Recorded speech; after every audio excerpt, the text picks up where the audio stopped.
सर्वांना नमस्कार. राज्यातील सर्व शिक्षक आणि शिक्षकेतर कर्मचाऱ्यांना माझा नमस्कार आहे. आजचा व्हिडिओ हा त्यांच्यासाठी अत्यंत महत्त्वाचा असणार आहे. पुन्हा एकदा शिक्षकांवरती, राज्यातील सर्व शिक्षकांवरती कुठेतरी आरोप प्रत्यारोप करण्यात आलेले आहेत. शैक्षणिक दर्जा राज्याचा खालावलेला आहे. शिक्षक आपलं कामकाज व्यवस्थित करत नाही, त्यामुळे त्यांना महागाई भत्ता वाढ देऊ नका असं एका माननीय आमदारांनी शासनाला पत्र दिलेलं आहे. आणि हे पहिलं पत्र नाही आहे, यापूर्वीही यांची अनेक पत्र निघालेली आहेत. आणि ॲक्च्युली नेहमीच शिक्षकांना टार्गेट करणारे हे माननीय महोदय आहेत. तरी कोण हे आपण थोडक्यात पाहणार आहोत या व्हिडिओमध्ये. याचे सविस्तर अपडेट आपण आपल्या या व्हिडिओमध्ये मिळणार आहे. तत्पूर्वी तुम्ही जर अजूनही आपल्या चॅनलला सबस्क्राईब केलं नसेल तर चॅनल सबस्क्राईब करा, बेल नोटिफिकेशन ऑन करून ठेवा आणि हा जो व्हिडिओ आहे तो जास्तीत जास्त आपल्या बांधवांपर्यंत शेअर करायला मात्र विसरू नका. सुरू करूया आपला आजचा हा व्हिडिओ. दिनांक 19/11/2023 रोजी श्री प्रशांत बन्सीलाल बंब यांनी, हे जे सदस्य आहेत महाराष्ट्र विधानसभेचे, यांनी हे पत्र शासनाला सादर केलेले आहेत. मुख्यमंत्री, उपमुख्यमंत्री, शालेय शिक्षण मंत्र्यांना हे पत्र दिलेले आहे. विशेष स्क्रीनवर दिसत आहे, शिक्षक मुख्यालय न राहता घटनात्मक कर्तव्याचे कार्यपालन करत नसल्यामुळे तसंच शिक्षणाचा दर्जा प्रचंड खालावल्याने राज्य सरकारी कर्मचाऱ्यांच्या महागाई भत्त्यात देण्यात आलेली 4% वाढ ही शिक्षकांना देण्यात येऊ नये असं यांचं म्हणणं आहे. संदर्भात तुम्ही पत्र पाहू शकता. खुलताबाद, गंगापूर यांचे काही पत्र दिलेले आहेत त्यांनी. माझ्या मतदारसंघातील मुख्याध्यापक, शिक्षक व शिक्षकेतर कर्मचारी यांच्या समवेत आयोजित केलेली पत्रकार परिषदेचे संदर्भ दिलेला आहे. गंगापूर येथे आयोजित आमसभेच्या उदाहरण त्यांनी दिलेलं आहे संदर्भ. खुलताबाद येथील आयोजित आमसभेचे त्यांनी या ठिकाणी संदर्भ दिलेला आहे. मुख्यमंत्री, शिक्षण मंत्र्यांना जे पत्र दिले ते दिलेलं आहे. म्हणजे खुलताबाद, औरंगाबाद, गंगापूर ही नावं तुम्हाला या ठिकाणी दिसत आहेत. छत्रपती संभाजीनगर हे प्रामुख्याने तुम्हाला या ठिकाणी ही नावं तुम्हाला दिसत आहेत या ठिकाणी. म्हणजे माननीय महोदयांनी यापूर्वी जे पत्रावर केलेला आहे तो छत्रपती संभाजीनगर या जिल्ह्यासंदर्भात होता. त्या ठिकाणी तो प्रश्न होता अत्यंत प्रचलित हा मुद्दा आहे. साहेबांनी मध्यंतरी मुख्यालयी शिक्षक राहत नाहीत म्हणून त्यांचं वेतन कपात करावी असं त्यांनी पत्र दिलेलं होतं. त्या अनुषंगाने शिक्षकांना कार्यवाही करा वगैरे वगैरे त्यांनी गोष्टी अनेक त्यांनी मागण्या केल्या होत्या, पण त्या मागण्या काही पूर्ण झाल्या नाहीत. त्या ठिकाणी वेतन वगैरे काही कपात कोणाचे झालेली नाही आहे. आता पुन्हा एकदा त्यांनी एक नवीन मागणी केलेली आहे. ती यावेळेला राज्यातील संपूर्ण शिक्षकांसाठी ही मागणी त्यांनी केलेली आहे. राज्यातील सर्व शिक्षक हे आपली कामगिरी व्यवस्थितपणे पार पाडत नाहीत, आपली जबाबदारी पार पाडत नाहीत, गैरव्यवहार करतात, भ्रष्टाचार करतात, इमानदारीने आपली सेवा देत नाहीत असा आरोप त्यांनी राज्यातील सर्व शिक्षकांवरती यावेळी केलेला आहे. 27 नंबरचा तुम्ही जाहिरात पाहू शकता, म्हणजे संदर्भ पाहू शकता. दैनिक लोकमत वृत्तपत्रातील दिनांक 24/11/2023 रोजीची जाहिराती बाबतीमध्ये ही जाहिरात काय आहे? लोकमत पेपरामध्ये राज्य सरकारी कर्मचाऱ्यांच्या महागाई भत्त्यामध्ये 4% वाढ केलेली बातमी त्या ठिकाणी आलेली होती. ती बातमी साहेबांनी वाचली आणि त्या बातमीचा संदर्भ देऊन साहेबांनी मागणी केलेली आहे की शिक्षकांना तुम्ही ही महागाई भत्ता वाढ देऊ नका.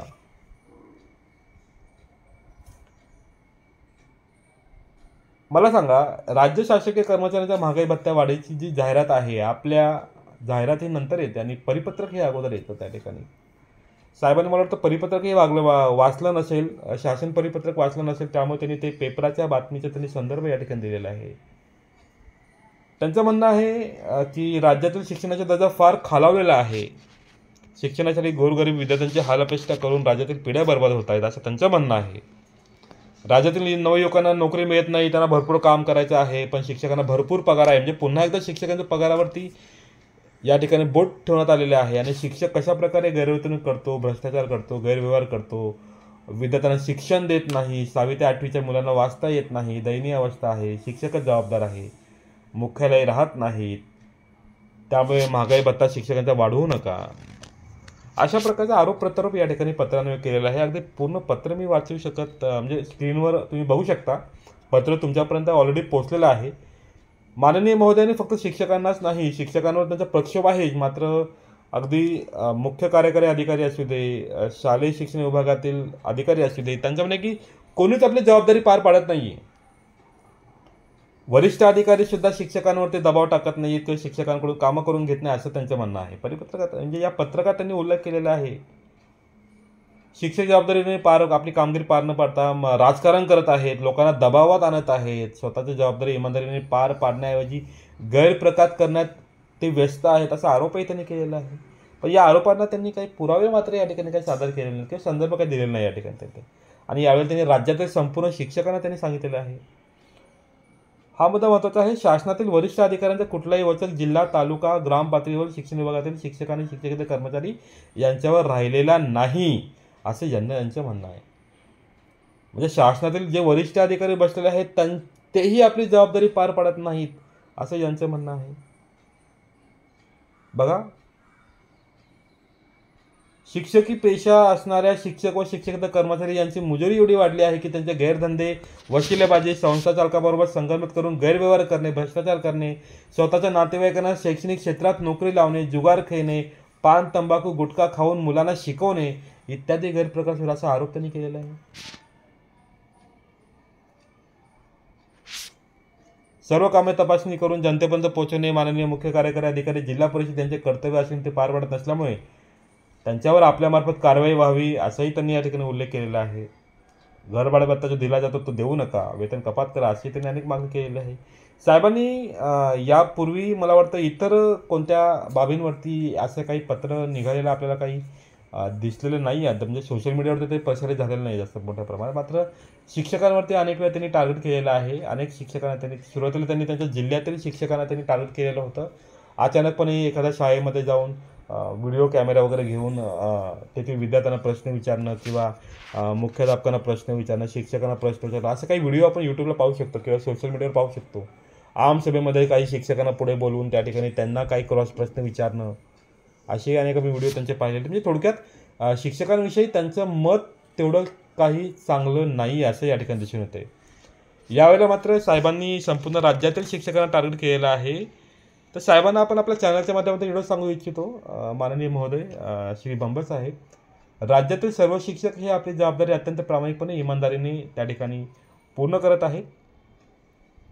जर सर्व शिक्षक आपली जबाबदारी पार पडत नसतील तर कदाचित हे शैक्षणिक क्षेत्र किंवा हे जे समाज आपण बघत आहोत तो कुठेतरी ढासळला असता त्या ठिकाणी. असो, काही ठिकाणी परिस्थिती ही थोडीफार कमी जास्त असू शकते, त्यामागेही काही कारणं असू शकतात, परंतु राज्यातील सर्व शिक्षक आणि शिक्षकेतर कर्मचाऱ्यांना टार्गेट करणं फार चुकीचं आहे या ठिकाणी. आता या माननीय आमदार महोदयांनी जे पत्र दिलेलं आहे त्या संदर्भात आपण माहिती पाहिलेली आहे. आता यांच्याच पक्षातील, यांच्याच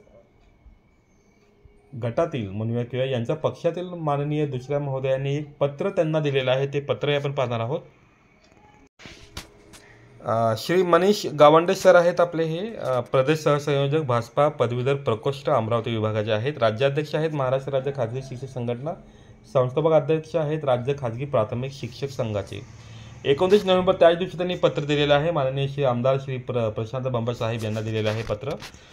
शिक्षकांवर जी टीका केलेली आहे प्रशांत बंब साहेबांनी, त्याच्यावरती हे उत्तरपत्र त्यांनी दिलेलं आहे.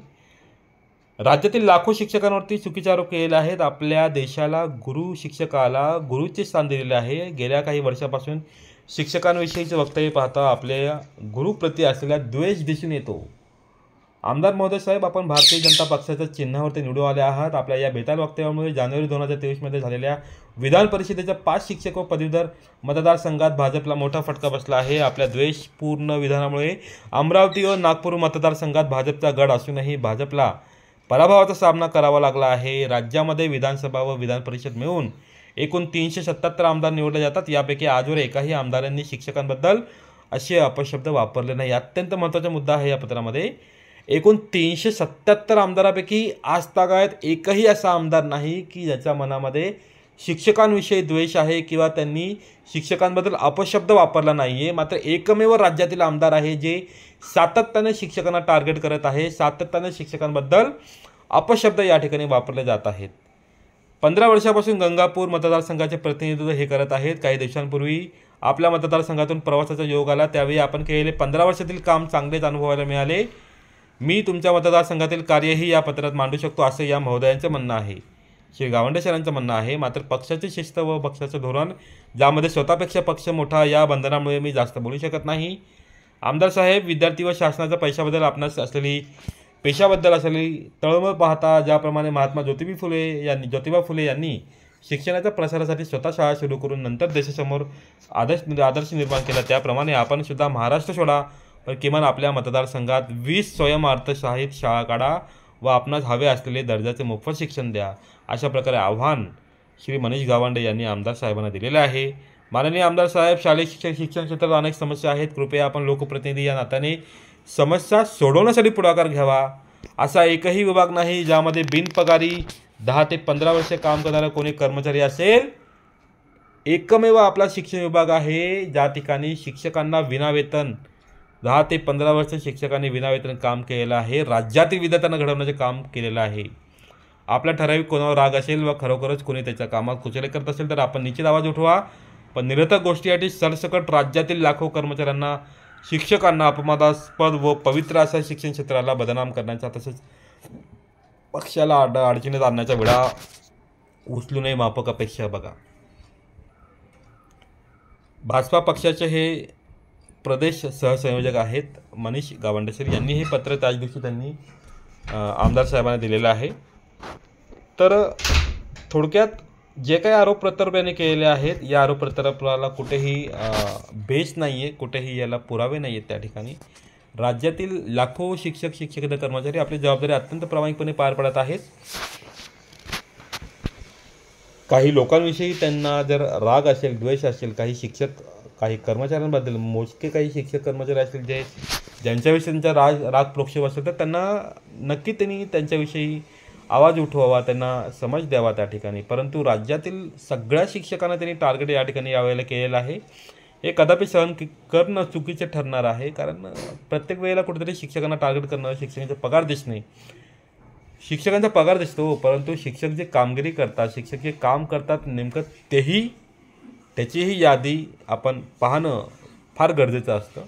विद्यार्थ्यांना अध्यापन करणं, त्यानंतर ज्या काही ऑनलाईन ॲक्टिव्हिटी सध्या सुरू आहेत ते सगळं पूर्ण करणं, शिकवण्यापेक्षा इतरही कामकाज शिक्षकांना जास्त करावं लागतं. ते कोणी याचीही दखल कुठेतरी घ्यायला पाहिजे. आणि वारंवार शिक्षकांच्या पगारावरती कोणी येणं फार चुकीचं आहे. शिक्षकांचं कार्य हे मोठे असते. समाज घडवण्यासाठी शिक्षक हा एक मोठा म्हणतो त्यांचा एक पुढाकार जास्त त्यांचा महत्त्वाचा असतो. आणि अशा शिक्षकांना कुठेतरी टार्गेट करणं, प्रत्येक वेळेला अपशब्द वापरणं फार चुकीचं आहे. तर आपल्या व्हिडिओ पाहणाऱ्या सर्व सबस्क्रायबरने, आपल्या सर्व शिक्षकांनी आपलं जे काही म्हणणं आहे या घटनेबद्दल आपलं म्हणणं कमेंट बॉक्समध्ये मेन्शन करावं अशी आम्ही तुम्हाला विनंती करतो. या संदर्भातील अपडेट्स लवकरच पुन्हा एकदा आपल्यासमोर घेऊन येऊ. तुर्तास चॅनलशी आपण कनेक्टेड राहा, चॅनलला सबस्क्राईब करा, बेल नोटिफिकेशन ऑन करून ठेवा आणि हा आपला व्हिडिओ जास्तीत जास्त शेअर करायला मात्र विसरू नका. धन्यवाद.